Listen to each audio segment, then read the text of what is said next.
Alright, so this is Let's Talk Showbiz. My name is Ike and we are live on JoyNews. This interview, I see it to be something that I believe a lot of the creatives out there, those that travel outside the country, go to the Europes, most especially the Netherlands and the rest of the other European countries, will be very much interested in it. Not necessarily only them, but the creative industry at large will be very interested in this interview. I'm about to interview one woman. She's been doing this for quite a very long time.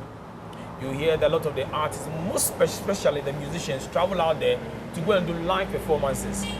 How do they do that? How are they able to connect? I have one of the big brains behind this thing. I mean, she's a very lovely woman, very wonderful person with a lot of ideas to share to our creatives. And also, she's a Ghanaian.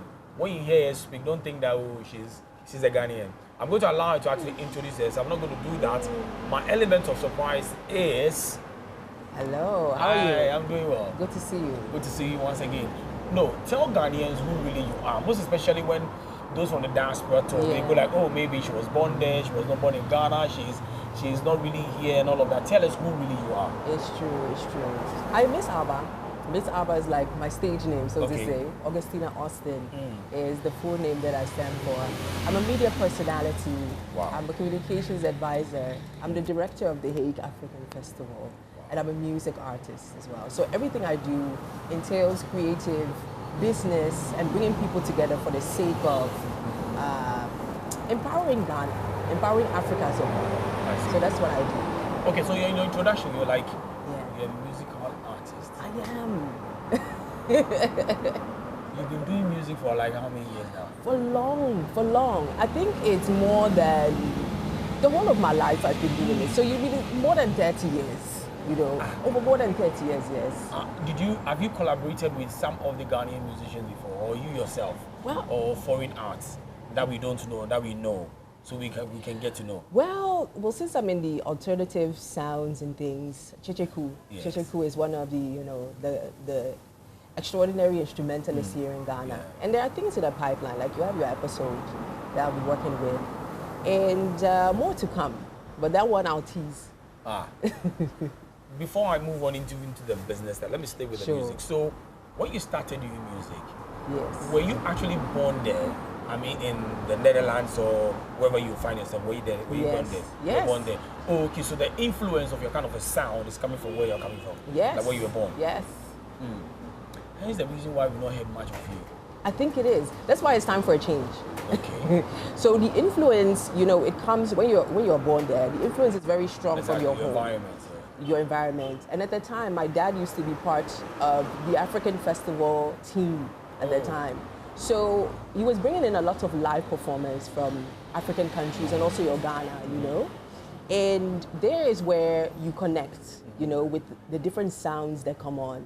Obviously, your dad's or your parents' playlists, ranging from high life to African folk, to your traditional sounds from Mali, all of those things. So the home is really where the start is for somebody like me. Yeah.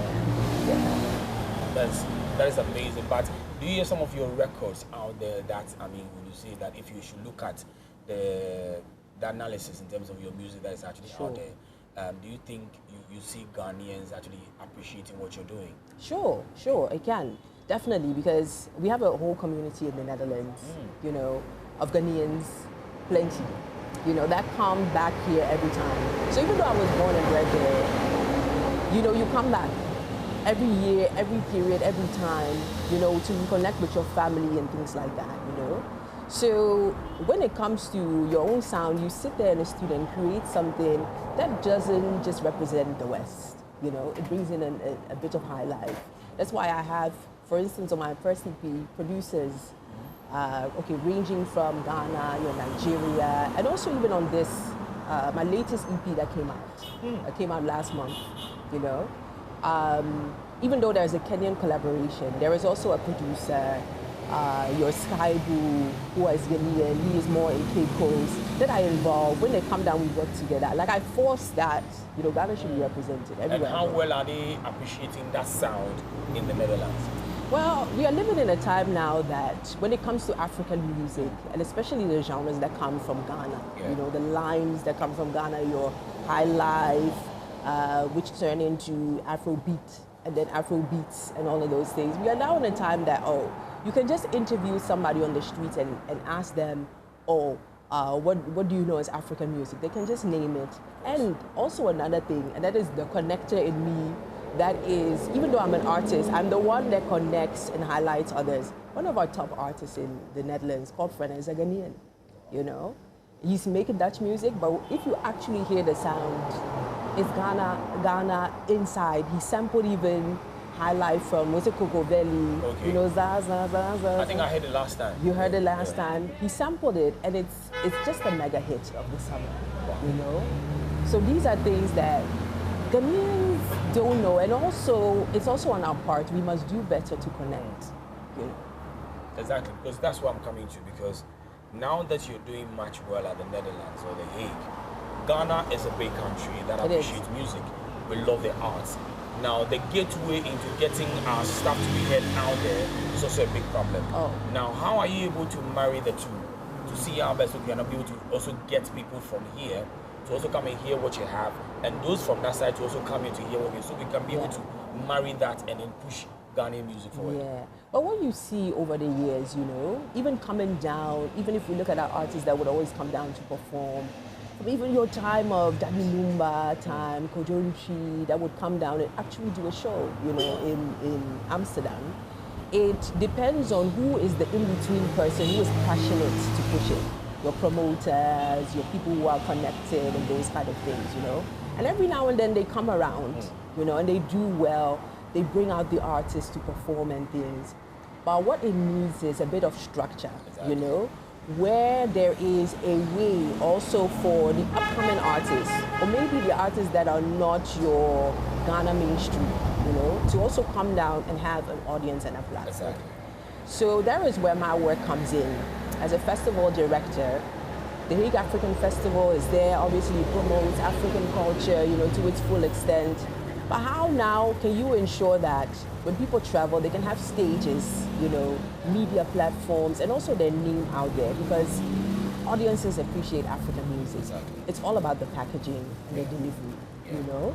So what I do in my work is saying, okay, let's not do a festival. We have a festival, for instance, every July. You know, it comes back in the summer, people enjoy it. How can we now ensure that I connect with the underground artists, the alternative artists? So when I became director of the festival in 2023, I said, you know what, I have to create a space for Ghana, you know, in this whole African story to be there. So being an artist myself, even though myself, I've also been underground for the last years. So media might not know me. I know artists here and there. I know some people here and there. That can I say, okay, I like this particular artist. Who can connect me? So Trickmatic, you know, is what I know. Episode, we have been keeping in touch for a long time. I've been saying, you know what, I think our stage will be well with for the audience that we have. You know, let's stay in touch. So it's like I pick up on staying in touch with them, I follow them and things. And when I have the opportunity to say, okay, let's see when you're in Europe, or either we can fly you in or your team in or something, let's set up something so that you can perform, not just perform, but let's see how. Connection, yes. So that it can be something sustainable for the artist, because not everybody has that space to, you know, reach the fame or something like your Sarkodie or something. It's not everybody's cup of tea. Some artists are really there to perform in an audience whereby they see and feel the instruments, you know. They might have something to eat as well. Like, people pay for these experiences coming from Africa, you know. So I want to make sure that there is like we are building the infrastructure to make that happen. Yes. How is the Hague Festival trying as much as possible to create that enabling environment for Ghanaian artisans out there, Ghanaian markets out there, to also be heard down here in Ghana, push the agenda for creatives to be known, I mean, everywhere? Exactly. So there are many sides that you can work on, you know. Obviously, you have a good brand is something that is good. But if you look down into that place of the Netherlands, Germany, you know, they really thrive on festivals. And like that environment is really there. And when you look at them, you have people that are specifically placed on putting the program together for these festivals. So what they do is they network. They, even if they can let's say see you perform at one place or see maybe a video of you, they will pick it up and say, maybe I cannot follow up with this artist now, but let's make sure this artist stays on my radar, you know, staying visible, using digitals, using a message, using maybe a phone call, you know, all these small things add to the greater whole of how can I now build a network of not identifying the traditional promoters that are organizing around Christmas or Independence Day, which are like 2 or 3 top moments, but how can I identify the people that when it's summer, they program so many activities, you know? So it's really good to come down, if you can, even if it's just for some, you know, a budget for you to come down solely to like connect, network with producers and things.